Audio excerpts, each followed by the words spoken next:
नमस्कार, स्वागत है आपका हॉर्नबिल टीवी में और मैं हूं आपके साथ शिखा सकलानी। बुलेटिन की शुरुआत करते हैं खबरों के साथ। मुख्यमंत्री पुष्कर सिंह धामी से मंगलवार को अखिल भारतीय विद्यार्थी परिषद के देहरादून के कई महाविद्यालयों के विजय प्रत्याशियों ने सीएम आवास में भेंट की। मुख्यमंत्री ने सभी प्रत्याशियों को शुभकामनाएं दी। उन्होंने कहा कि युवा ही देश और राज्य की प्रगति की असली शक्ति है और उनकी सक्रिय भागीदारी से समाज में सकारात्मक बदलाव लाया जा सकता है। विजय प्रत्याशियों ने मुख्यमंत्री को अपनी आगामी योजनाओं और छात्र समाज के हित में किए जाने वाले कार्यों की जानकारी दी। सीएम ने उन्हें मार्गदर्शन और सहयोग देने का आश्वासन देते हुए कहा कि राज्य सरकार युवाओं के विकास और उनके उज्जवल भविष्य के लिए हर संभव प्रयास कर रही है।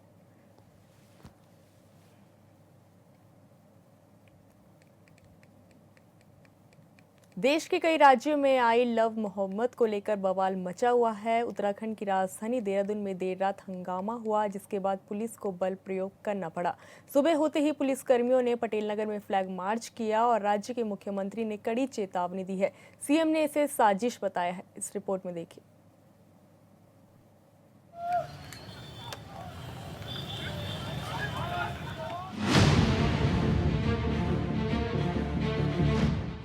आई लव मोहम्मद विवाद की आग एक बार फिर से उत्तराखंड पहुंच गई है। इस बार राजधानी देहरादून में आई लव मोहम्मद पोस्टर को लेकर बवाल मचा है। आई लव मोहम्मद पोस्टर पर टिप्पणी के बाद रात भर हंगामा हुआ। मुस्लिम संगठन के लोगों ने रात के वक्त थाने का घेराव करके जमकर बवाल काटा। माहौल तनावपूर्ण हो गया और इसे देख पुलिस ने लाठीचार्ज कर भीड़ को तितर बितर किया। आरोपी को गिरफ्तार कर चौकी में बैठाया गया था, जिसके बाद लोग भड़क उठे। कानपुर उत्तर प्रदेश से निकली चिंगारी अब राजधानी देहरादून तक भी आ पहुंची है। दरअसल इससे पहले मामला देखा गया कि उधम सिंह नगर में भी आई लव मोहम्मद को लेकर बड़ा बवाल हुआ, जहां पर पुलिस प्रशासन के सामने प्रदर्शन किया गया और उस समय भी काफ़ी बवाल मचा हुआ था। और राजधानी देहरादून की भी अगर बात की जाए तो यहाँ भी ऐसा ही देखने को मिला है। आपत्तिजनक पोस्ट की गई, जिसके बाद मामला भड़काने की कोशिश की गई। हालांकि वक्त रहते पुलिस ने इस मामले पर काबू पाया और कुछ लोगों को गिरफ्तार भी कर लिया है, लेकिन ये आग लगातार फैलती हुई नजर आ रही है। ऐसे में सांप्रदायिक जो भावना है उसको भड़काने की भी कोशिश की जा रही, कई जगह कमेंटबाजी की जा रही है। देर रात हंगामे के बाद आज सुबह देहरादून पुलिस ने पटेल नगर के कई इलाकों में फ्लैग मार्च किया और लोगों के साथ समन्वय बिठाया और अपील की। पुलिस ने स्थानीय लोगों से कहा कि सोशल मीडिया पर अगर किसी भी अफवाह को आप लोग देख रहे हैं तो उस पर विश्वास न करें, उसके खिलाफ कड़ी कार्रवाई की जाएगी। जिला प्रशासन ने लोगों से अफवाहों पर ध्यान नहीं देने और शांति बनाए रखने की अपील की। पुलिस अब पूरी तरह से चौकन्ना हो गई है। सोशल मीडिया प्लेटफॉर्म पर भी नजर रखी जा रही हैं और साथ ही जो ऐसे लोग हैं जो भावनाओं को भड़काना चाहते हैं, जो देश में सांप्रदायिक दंगे भड़काना चाहते हैं, उन पर भी कड़ी कार्रवाई देखने को मिल रही है। और पुलिस ने देर रात भी इस पर एक बड़ी कार्रवाई की है, जहां पर कई लोगों को गिरफ्तार भी राजधानी देहरादून से किया गया है, जिनसे पूछताछ भी लगातार जारी है। और सभी से अपील भी की जा रही है कि सोशल मीडिया पर भड़काऊ भाषण देने से बचें और किसी भी आपत्तिजनक पोस्ट को सोशल मीडिया पर ना करें। हंगामा और लाठीचार्ज पर प्रदेश के मुखिया पुष्कर सिंह धामी ने कहा कि कुछ लोग त्योहारों के बीच साजिश कर रहे हैं कि ये वही लोग होते हैं जो बीजेपी की डबल इंजन वाली सरकार के विकास कार्यों को देख नहीं पा रहे हैं। उन्होंने कहा कि कुछ लोग तुष्टीकरण की राजनीति के अलावा कुछ नहीं कर सकते, इसलिए त्योहारों के बीच माहौल खराब करने की कोशिश करेंगे, लेकिन समाज के लोग समझदार बहुत हैं। जिला प्रशासन अपना काम कर रहा है। त्योहारों और धार्मिक अनुष्ठानों के बीच में अशांति, उपद्रव पैदा करने की एक बहुत सोची समझी साजिश है और इसके पीछे वही ताकतें हैं जो आज मजबूत होते हुए भारत को देख नहीं पा रही हैं, एक भारत श्रेष्ठ भारत का समर्थन नहीं करती हैं और तुष्टीकरण की राजनीति पर आश्रित हैं, जिनके पास आदरणीय प्रधानमंत्री श्री नरेंद्र मोदी जी के नेतृत्व में आज विकसित भारत के संकल्प को आगे बढ़ते हुए जो पचा नहीं पा रही हैं, देख नहीं पा रही हैं, ऐसी ताकतें लगातार अशांति और दंगा करवाने का लगातार प्रयास कर रही हैं, समाज में जहर घोलने का काम कर रही हैं। अगर किसी से आपको लगाव है तो क्या उसके नाम की तख्ती उठा के घूमने का अधिकार आपको किसने दे दिया?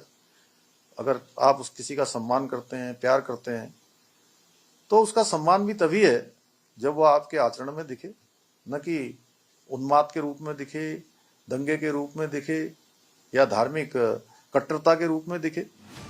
मुख्यमंत्री पुष्कर सिंह धामी ने कहा कि उत्तराखंड देवभूमि है, चारों धामों का ये प्रदेश है, लिहाजा इस प्रकार की अराजकता बर्दाश्त नहीं की जाएगी। उन्होंने कहा कि प्रदेश में ऐसी ही घटनाओं को देखते हुए सख्त दंगा कानून लागू है, जिसके तहत अगर कोई निजी या फिर सरकारी संपत्ति को नुकसान पहुंचाएगा तो उसकी दबंगई से इसकी भरपाई कराई जाएगी। उन्होंने कहा कि पूर्ण रूप से साजिश के तहत किया जा रहा है, जिसे किसी भी हाल में बर्दाश्त नहीं किया जाएगा। देवभूमि उत्तराखंड, जहाँ गंगा का प्रदेश है, यमुना का प्रदेश है, चार धामों का प्रदेश है, आदि कैलाश से लेकर अनेक हमारे ऐसे श्रद्धा और आस्था के धर्म स्थान देवभूमि उत्तराखंड में है। ये महासू महाराज, धारी देवी, माँ पूर्णागिरी देवी, जागेश्वर धाम, यहाँ पर इस प्रकार की अराजकता बिल्कुल भी इस भूमि में बर्दाश्त नहीं की जाएगी और ऐसे तत्वों के खिलाफ कठोर कार्रवाई की जाएगी। पहले भी कहीं पर भी अगर इस प्रकार का प्रयास हुआ है तो कानून ने अपना काम सख्ती से किया है और हमने इस ऐसे ही सब उपद्रवियों के लिए, ऐसा ही दंगा करने वालों के लिए यहाँ सख्त दंगा रोधी कानून बनाया है। जो भी सरकारी संपत्ति और निजी संपत्ति हो, दंगा करने वाला जो भी होगा, इसकी जो है भरपाई उसी व्यक्ति से उसकी भरपाई करवाई जाएगी और ये काम बहुत सख्ती से करवाया जाएगा। दरअसल आई लव मोहम्मद को लेकर एक पोस्ट किया गया, लेकिन किसी ने सोशल मीडिया पर धर्म विशेष के खिलाफ आपत्तिजनक टिप्पणी कर दी, जिसके बाद एक समाज के लोग उग्र हो गए और हंगामा करने लगे। जबकि सोशल मीडिया पर आपत्तिजनक पोस्ट करने वालों को पुलिस ने हिरासत में ले लिया था और पोस्ट को डिलीट करके रख दिया, लेकिन हंगामा होता देख जिसके बाद पुलिस ने लाठीचार्ज कर भीड़ को नियंत्रित किया। Bureau report, hornbill TV. पूर्व मुख्यमंत्री त्रिवेंद्र सिंह रावत ने विपक्ष के सवालों का जवाब देते हुए कहा कि सरकार किसी भी मामले की जांच के लिए सीबीआई को भेजती है, लेकिन सीबीआई बाध्य नहीं होती कि तुरंत कार्रवाई करे। उन्होंने कहा कि मार्च तक संबंधित रिपोर्ट नहीं आई थी और ये कोई देरी नहीं, बल्कि सीबीआई के पास स्टाफ और संसाधनों की सीमाएं होने के कारण जांच में समय लगता है। रावत ने कहा कि व्यापक स्तर पर हुई घटनाओं की गंभीरता को देखते हुए सीबीआई मामलों को उचित तरीके से संभालेगी और निष्पक्ष जांच सुनिश्चित करेगी। उन्होंने विपक्ष को ये भी संदेश दिया कि जांच में धैर्य रखना आवश्यक है, क्योंकि बड़े मामलों में समय लगना सामान्य है।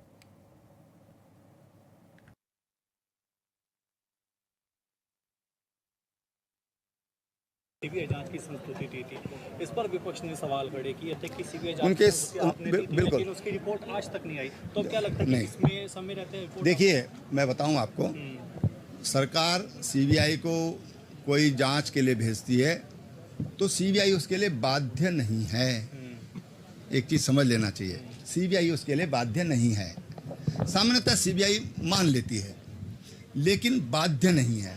सीबीआई को लगता है कि ये केस उनके लायक है, क्योंकि सीबीआई के पास एक लिमिटेड जांच की सीमा है। उन पे जो स्टाफ है, जो अधिकारी कर्मचारी हैं, वो एक लिमिटेड हैं और इस तरह की संभावनाएं थोड़ा बहुत रहती हैं। लेकिन मुझे लगता है कि जितना बड़ा ये मूवमेंट हुआ है, जितना बड़ा इसकी व्यापकता है, तो सीबीआई इसको टेक ओवर कर लेगी और दूध का दूध और पानी का पानी हो जाएगा।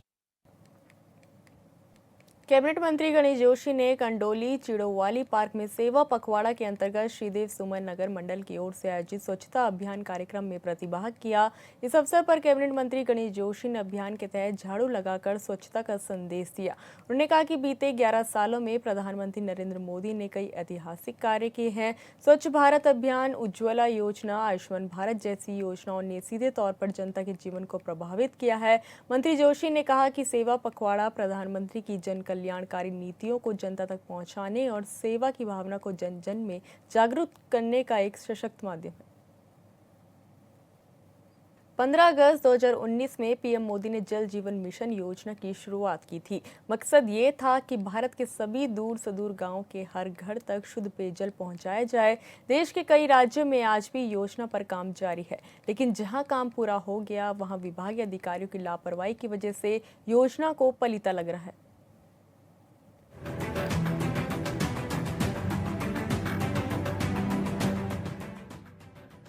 एक और जहां केंद्र और उत्तराखंड सरकार हर घर तक पेयजल पहुंचाने की कोशिश कर रही है ताकि लोगों को परेशानी ना हो, तो दूसरी ओर संबंधित विभाग के अधिकारी ही केंद्र सरकार की योजना को पलीता लगाते नजर आ रही है।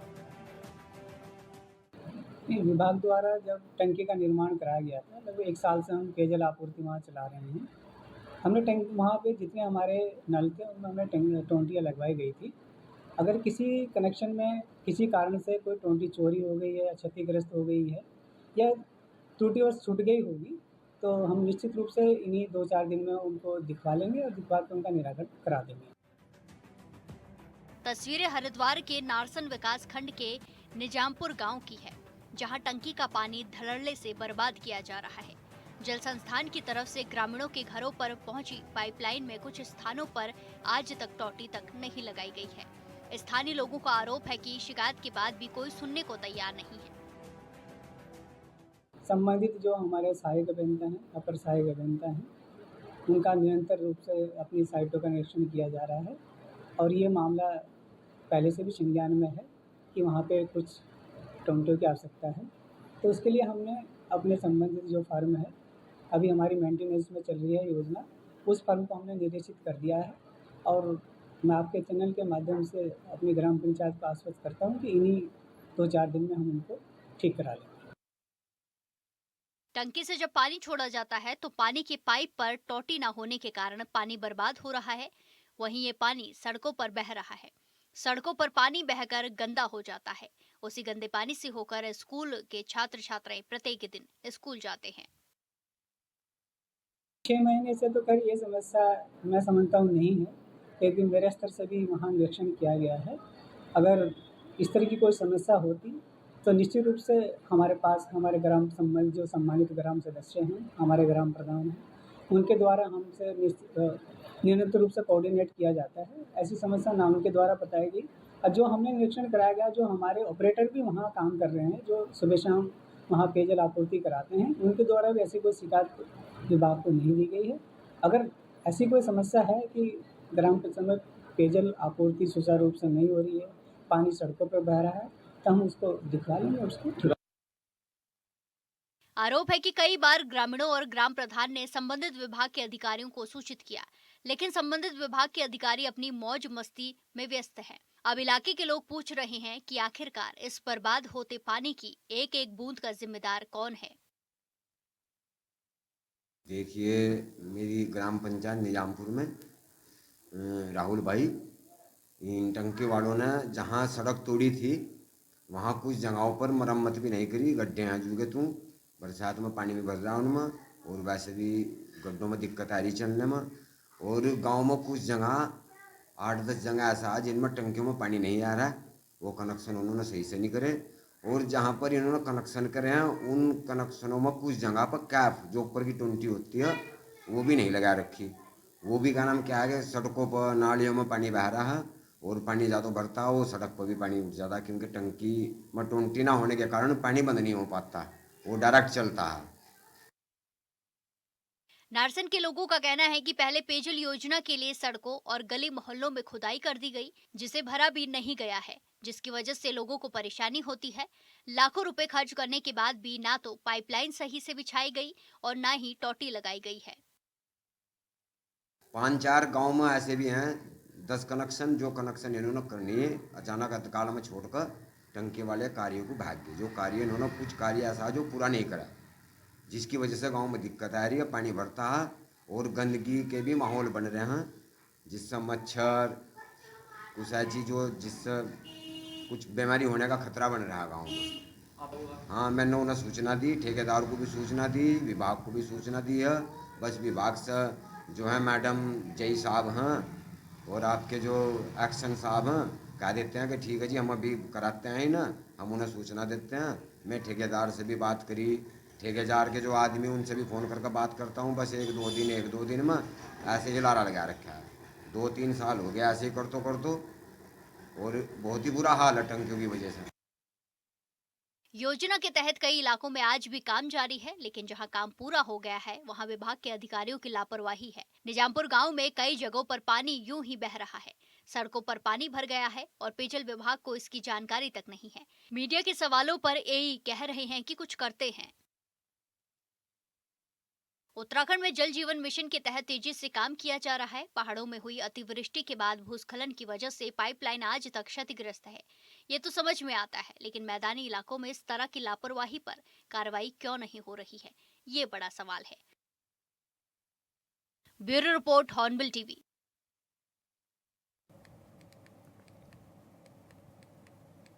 उत्तराखंड में पहले पेपर लीक को लेकर छात्र आंदोलन हुआ तो अब राजकीय शिक्षक संघ सड़कों पर उतरकर विरोध प्रदर्शन कर रहा है। आरोप है कि लंबित मांगों पर विचार नहीं किया जा रहा। शिक्षकों ने शिक्षा मंत्री के विधानसभा क्षेत्र में विशाल रैली कर सरकार को चेतावनी दी है। इस रिपोर्ट में देखिए।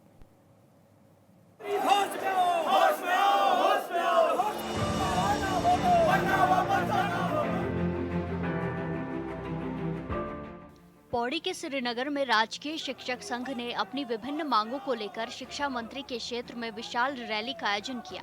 प्रांतीय नेतृत्व के आह्वान पर बड़ी संख्या में श्रीनगर पहुंचे शिक्षकों ने जोरदार प्रदर्शन किया और सरकार के खिलाफ नारेबाजी की।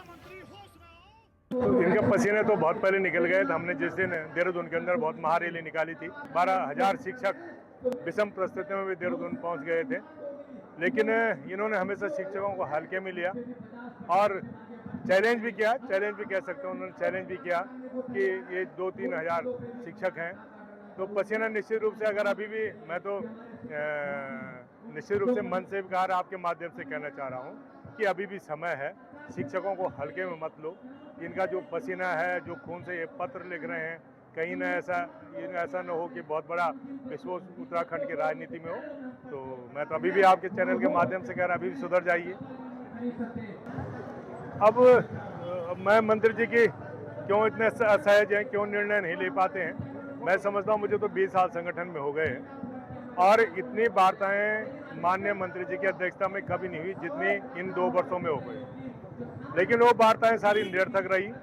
जो मंत्री जी बोलते हैं आज तक वो कभी पूरा नहीं किया गया और इन्होंने तो मजबूर किया है कि हमने अपने अवकाश, सारे अवकाशों के दिन आंदोलन कर रहे हैं और ये आंदोलन तब तक जारी रहेगा जब तक हमारी मांगे नहीं मानी जाती। शिक्षक अब डरने वाला नहीं है और जो इस तरह का उत्पीड़न शिक्षकों को किया जा रहा है, शिक्षक उसको बर्दाश्त नहीं करेगा।